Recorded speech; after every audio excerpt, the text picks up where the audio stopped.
عزاداری کا عالمی plate form محرم الحرام میں دنیا بھر میں صدائے حریت کا لازوال درس دیتی نظر آتی ہے۔ کوئی بھی منطقہ اس صدائے دل نواز سے خالی نہیں۔ ایک خطہ جہاں 72 سال سے تحریک حریت چل رہی ہے، یزید وقت نے ظلم و ستم کا بازار گرم کر رکھا ہے، لیکن درس حریت و وفات جو انہیں کربلا سے ملا ہے ان کو جھکنے نہیں دیتا۔ جھیل میں کشتیوں کے جلوس کا منظر فرات کو یاد کرتا دکھائی دیتا ہے۔ تفصیل جانتے ہیں اس رپورٹ میں۔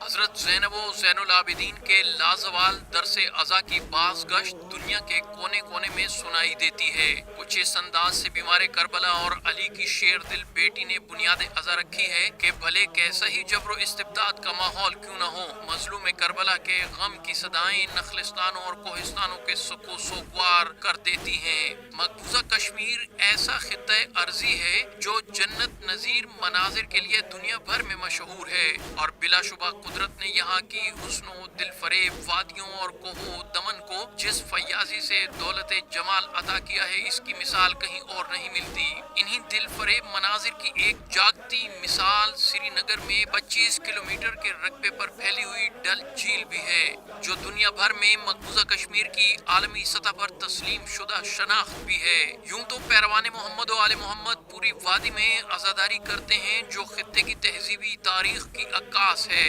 محرم الحرام میں مقبوضہ کشمیر کے عزادار پیاسوں کی یاد منانے کے لیے کشتیوں میں ڈل جھیل کے کنارے جمع ہو گئے، گویا سفینہ نجات کی دعوت دے رہے ہوں۔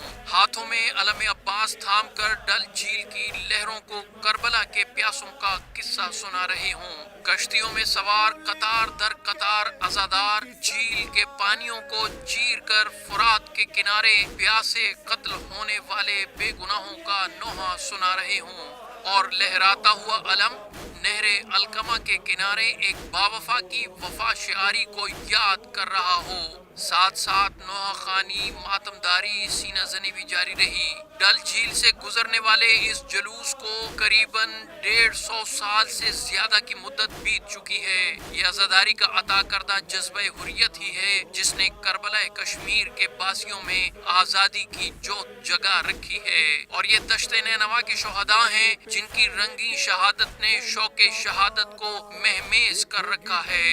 ایک روز یقیناً یہ منظر بدلے گا جب لہراتا ہوا علم عباس لائن آف کنٹرول کی لکیر کو مٹا دے گا اور کشمیر میں آزادی کا سورج طلوع ہوگا۔ پھر دونوں اطراف کے عزادار مل کر بارگاہ حسینیت میں گارڈ آف آنر پیش کریں گے۔